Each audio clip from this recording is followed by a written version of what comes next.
Hello बच्चों, आज मैं बात कर रहा हूं कंसेप्ट ऑफ इलेक्ट्रिक पोटेंशियल। अब इलेक्ट्रिक पोटेंशियल में हम लोग क्या तीन सेल लिए हुए हैं।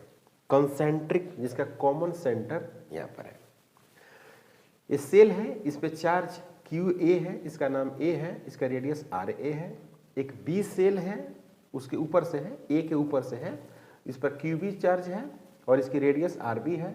और एक C सेल है, इसका चार्ज QC है और इसका रेडियस RC। तो हमको पोटेंशियल निकालना है। कैसे पोटेंशियल निकालना है? एक यहाँ पे निकालना है, यहाँ पे निकालना है और यहाँ पे निकालना है पोटेंशियल। तो सबसे पहली बात ये है कि ये एक सेल है। बेसिक बात यहाँ पर जान लेते हैं। ये एक सेल है, इसकी रेडियस कितनी हो गई? R। तो इसके अंदर में कहीं भी फील्ड क्या होगा? 0। आप जानते हैं। और कहीं भी पोटेंशियल लीजिएगा, जैसे सेंटर ऑफ पोटेंशियल निकाल रहे हैं, चाहे सरफेस पर निकाल रहे हैं। मान लीजिए ये पॉइंट 1 है और ये वाला पॉइंट 2 है और ये वाला पॉइंट 3 है। तो पता है V1 V2 V3 is equal to KQ divided बटे R। ये होगा। ये समझे आप? आपको इतना समझ में आया कि सेल के अंदर फील्ड 0 होता है तो इलेक्ट्रिक पोटेंशियल क्या होती है? कांस्टेंट होती है। हर जगह पोटेंशियल कांस्टेंट होगी। एक तो ये बात समझिए। अब दूसरी बात समझिए। दूसरी बात यहाँ पर ये है, यहाँ पर चार्ज Q है सतह पर। दूसरी बात यहाँ पर ये है कि मान लीजिए कि यहाँ पर चार्ज Q है, यहाँ पर चार्ज Q है, इसकी रेडियस R है, यही सेल है। यहाँ पर एक चार्ज है, एक चार्ज यहाँ पर है, यहाँ पर पोटेंशियल निकालना है। तब क्या होगा? और ये कितना है? R/2 है। R/2। तो समझिए, यहाँ पर लिखेंगे VP इज इक्वल टू, पहले तो हम इसका लिखेंगे, इसके लिए तो इसके लिए लिखेंगे तो क्या लिखेंगे भाई? KQ डिवाइडेड बटे R। कहीं भी आप लिखिए, सतह पर लिखिए या कहीं भी लिखिए, इस चार्ज की वजह से पोटेंशियल जो होगा वो यही होगा। क्लियर है? अब इसके वजह से जो पोटेंशियल होगा यहाँ पर, इसके वजह से वो तो कितना हो जाएगा? ये हो गया आपका KQ डिवाइडेड बटे R/2। अब इसमें क्या लफड़ा हो गया? इसमें ये हो गया कि ये एक चार्ज है यहाँ पर, ये चार्ज इस स्फीयर पर तो नहीं ना है, ये स्फीयर पर नहीं है, ये स्फीयर के अंदर है। तो अंदर में ये चार्ज है Q, तो इसके वजह से किसी भी पॉइंट पर अगर पोटेंशियल निकालेंगे तो इसका चार्ज इंटू K और उसके बीच का डिस्टेंस लेते हैं। अब मान लीजिए कोई आदमी यहाँ पर ले लिया, यहाँ पर मैंने कोई डिस्टेंस ले लिया यहाँ पर, है ना? तो यहाँ पर अगर ले लिया, मान लीजिए 3R/2 ले लिया यहाँ पर, तो पोटेंशियल क्या हो जाएगा? KQ डिवाइडेड बटे 3R/2 हो जाएगा। समझ में आई बात? तो उसी के आधार पे अगर हम लिखते हैं, मान लीजिए कोई कहता है कि VA आप लिखिए, VA मतलब कि तीनों के वजह से VA लिखिए। VA मतलब इस सतह पर पोटेंशियल लिखिए, है ना? इस सतह पर आप पोटेंशियल लिखिए।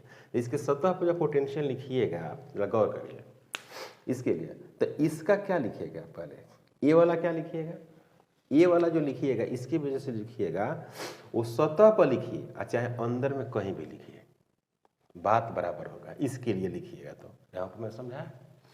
तो यहाँ पर क्या लिखेंगे? KQA डिवाइडेड बटे RA हो गया। अब इसके वजह से भी लिखना होगा, इसके वजह से। तो इसके वजह से इस पॉइंट पर अगर लिखना चाहते हैं तो इसके वजह से कहीं भी लिखिए, पोटेंशियल जो इसके सतह पर होगा वही पोटेंशियल होगा। नहीं समझे?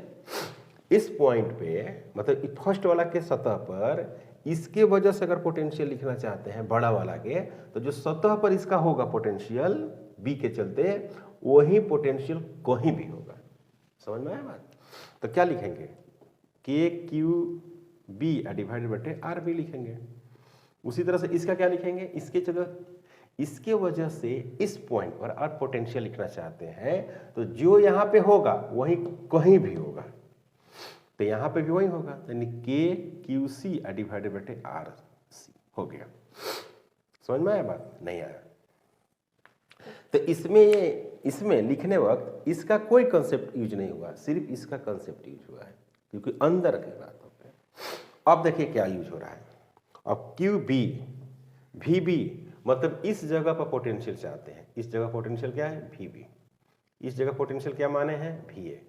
तो भी भी लिखिएगा तो इसके लिए जो लिखिएगा क्या लिखिएगा, इसके अनुसार नहीं लिखिएगा, इसके अंदर में नहीं आ गया, ये वाला चार्ज क्या है इसके अंदर में है, तो उसी तरह से ये वाला जो चार्ज है, ये वाला चार्ज वो हो गया इसके अंदर में, समझा।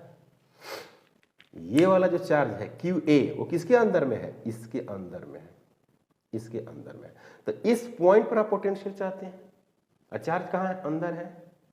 तो देखिए कैसे था, देख रहे हैं ये चार्ज यहाँ पर था, तो क्या लिखेंगे यहाँ पर, पहले तो इसका लिखते हैं KQA डिवाइडेड बाय RB लिखेंगे, समझ में आया। इसका तो वैसे ही लिखेंगे KQB डिवाइडेड बाय RB लिख देंगे, इसका लिखेंगे KQC डिवाइडेड बाय RC लिख देंगे। इसके अंदर कहीं भी पोटेंशियल इसके सतह के बराबर पोटेंशियल होगा, ये हो गया। अब मैं C पर लिखना चाहता हूँ, C पे यानी VC। तो VC अगर आप लिखना चाहेंगे तो पहले तो आप इसके लिए लिखिए, तो इसके लिए क्या है, चार्ज इसका होगा और डिस्टेंस कहाँ यहाँ पर है, RC होगा, यानी मतलब कि KQC डिवाइडेड बाय RC। उसी तरह से होगा KQB divided by RC plus KQC divided by RC, ये रिजल्ट हुआ। क्लियर, ये बात आपको समझ में आई? ओके, तो आप कमेंट करके बताएंगे कि ये कंसेप्ट आप पहले से जानते थे या अभी जानते हैं। अगर चैनल पर नए होंगे तो सब्सक्राइब करेंगे, लाइक करेंगे। Thank you.